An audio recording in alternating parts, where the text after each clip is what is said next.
Livro A Raiz da Rejeição, por Joyce Meyer. Capítulo número 1. Identificando a Raiz da Rejeição, por Paola Poliana.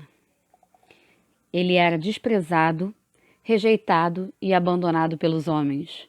Um homem de sofrimentos e dores e que sabe o que é padecer e adoecer. E, como um de quem os homens escondem o rosto, era desprezado, e dele não fizemos caso, nem tínhamos qualquer estima por ele. Isaías 53, 3. Muitas pessoas no mundo de hoje estão tentando provar seu valor por subir a escada do sucesso.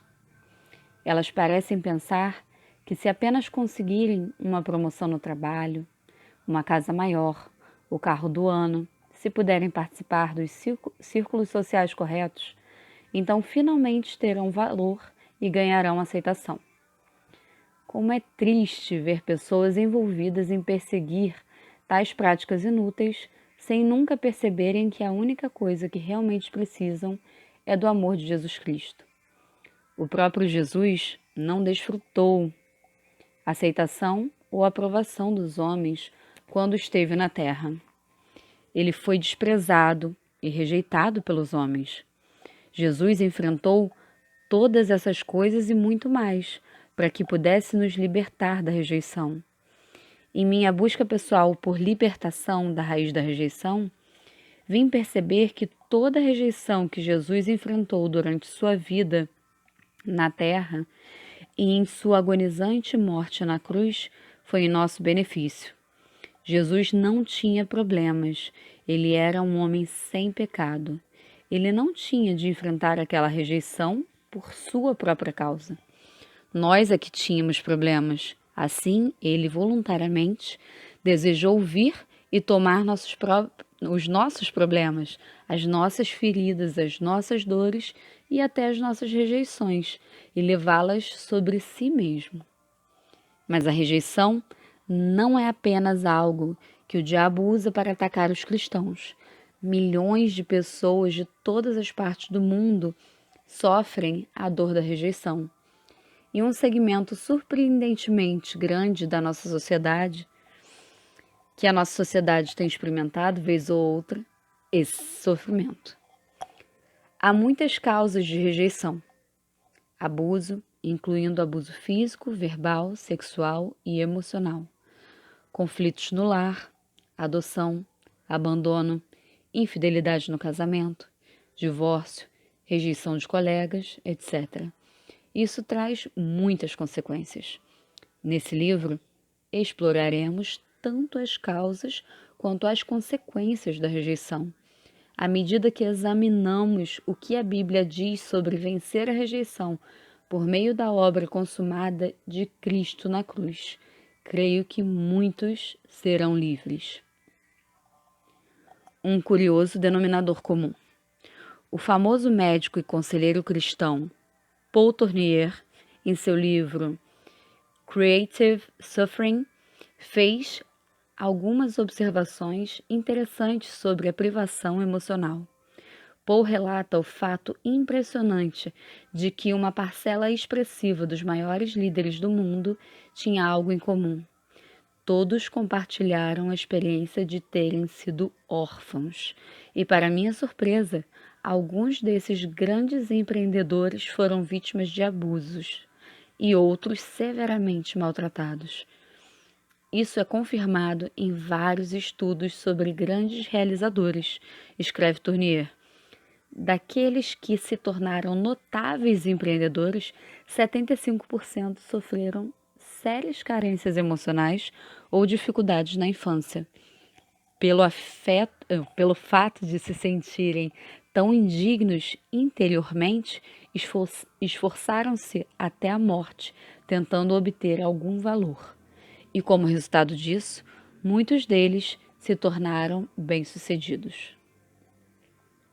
Um livro chamado The Hidden Price of Greatness relata as histórias de muitos grandes homens e mulheres de Deus que foram usados por ele de forma poderosa no passado.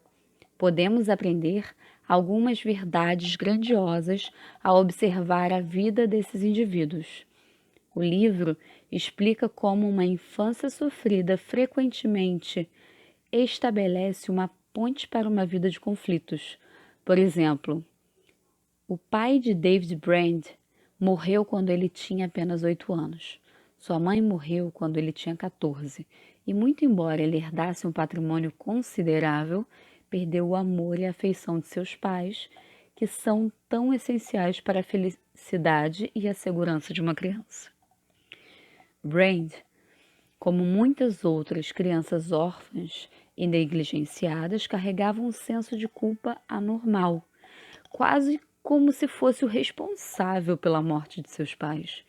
O autor relata que o Espírito Santo repetidamente tentou tornar real para David que a sua suficiência estava em Cristo. Aparentemente, ele obtinha alguma revelação e tentava praticá-la por um tempo, mas voltava à mentalidade de obras e sofrimento, enquanto tentava atingir a perfeição interiormente. Deus fez o mesmo tipo de trabalho em mim várias vezes, e a cada vez minha reação era semelhante à atitude de David. Durante meus períodos de sofrimento, o Espírito Santo me revelava a graça e a misericórdia de Deus e como minha perfeição somente poderia ser encontrada em Cristo. Eu entrava no descanso de Deus e passava certo tempo desfrutando essa vitória.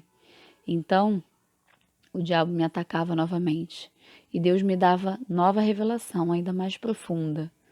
Uma vez que o diabo sabe que somos vulneráveis em certa área, ele nos atacará ali, vez após vez, para ver se há alguma fraqueza remanescente da qual ele pode se aproveitar.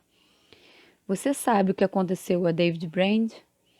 O livro diz que, por volta de 1700, seu maior temor veio sobre si.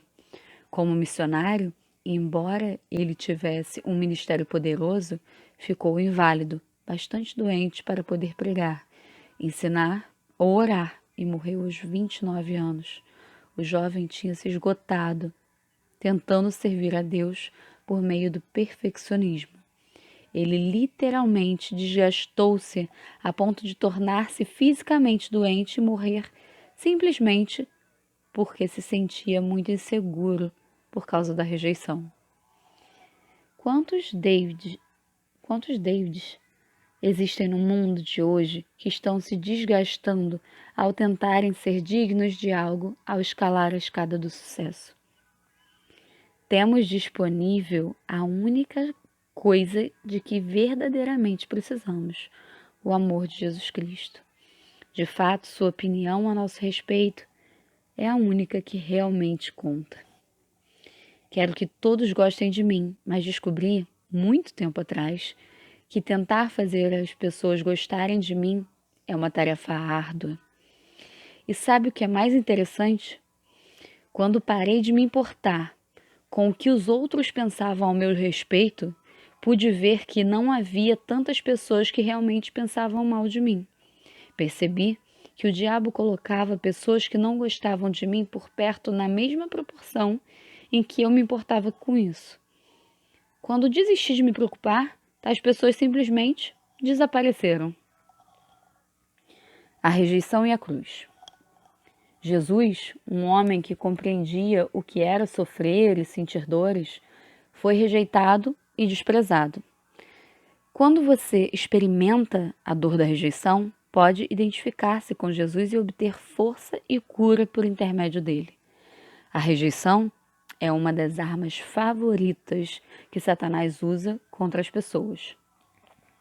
Ele não espera muito para começar a plantar sementes da rejeição. Ele pode ter trabalhado em sua vida por anos. Talvez Satanás tenha até plantado essas sementes enquanto estava no ventre da sua mãe, sementes que o levaram a sentir-se sem valor e indesejado.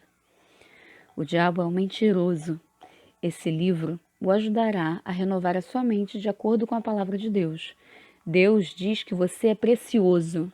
Ele o escolheu e derrotou o diabo por você, Acredite no que Deus diz a seu respeito e não naquilo que as pessoas ou o diabo dizem.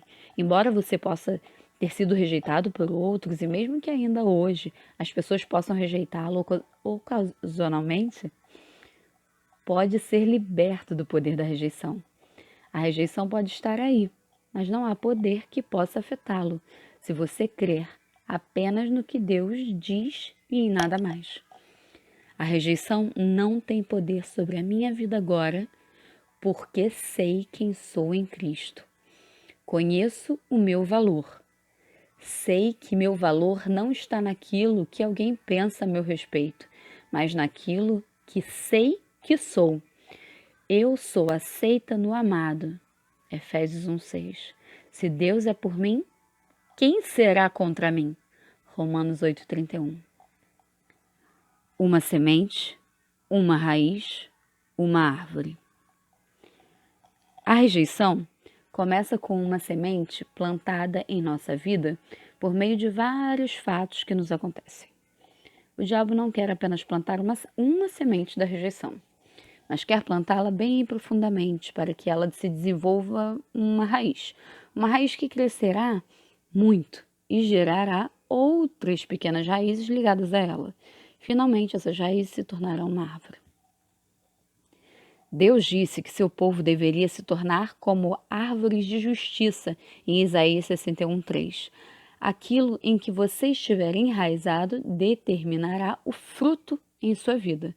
Se você estiver enraizado na rejeição, no abuso, na vergonha, na culpa ou na autoimagem pobre, se estiver enraizado no pensamento, há algo errado comigo, então todos esses problemas começarão a se desenvolver em sua vida. Você começa a pensar, bem, o meu eu real não é aceitável. Assim, preciso produzir um falso eu. Você pode realmente rejeitar-se porque alguém mais o rejeitou, e então se torna cheio de confusão e tormento interior. A sua árvore começa a carregar frutos ruins da depressão, do negativismo, da falta de autoconfiança, da ira, da hostilidade, do espírito controlador, da crítica, do melindre, do ódio, da autopiedade. Raízes determinam frutos. Frutos podres vêm de raízes podres, e frutos bons vêm de raízes boas. Se você está enraizado na aceitação e no amor, então desenvolverá boas coisas em sua vida.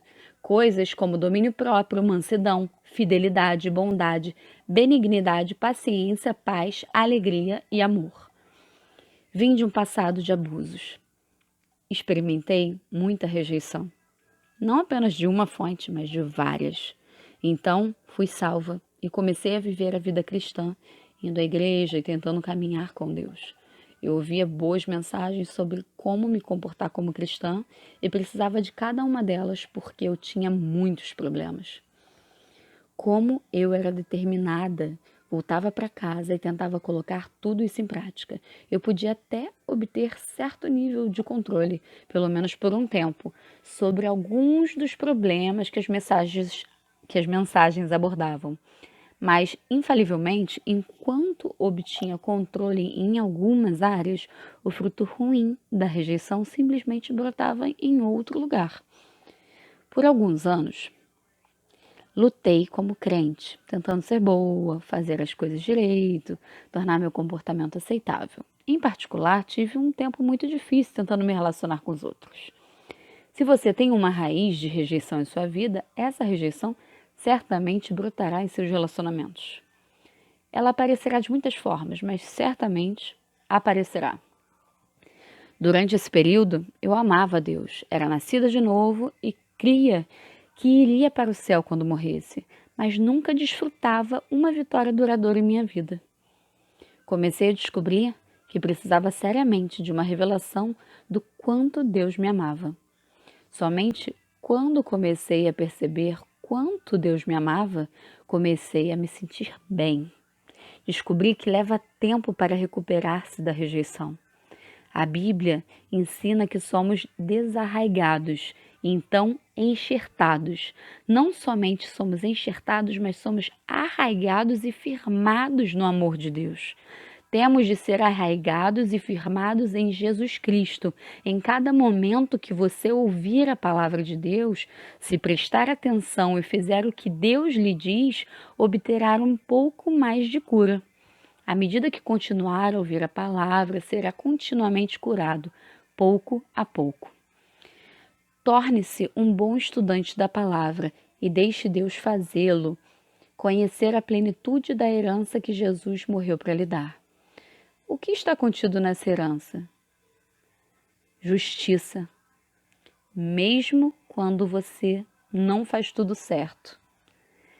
Paz, que excede todo entendimento, mesmo quando suas circunstâncias não estão em paz. E alegria indizível, mesmo quando não há motivos para se alegrar. Essa é a sua herança em Jesus Cristo. Você pode desfrutar a vida. Creio que Deus me chamou para ajudar seu povo a caminhar em vitória. Você pode estar em sua jornada para o céu, mas está desfrutando a viagem? Se não, algo está desesperadamente errado e Deus é a sua resposta.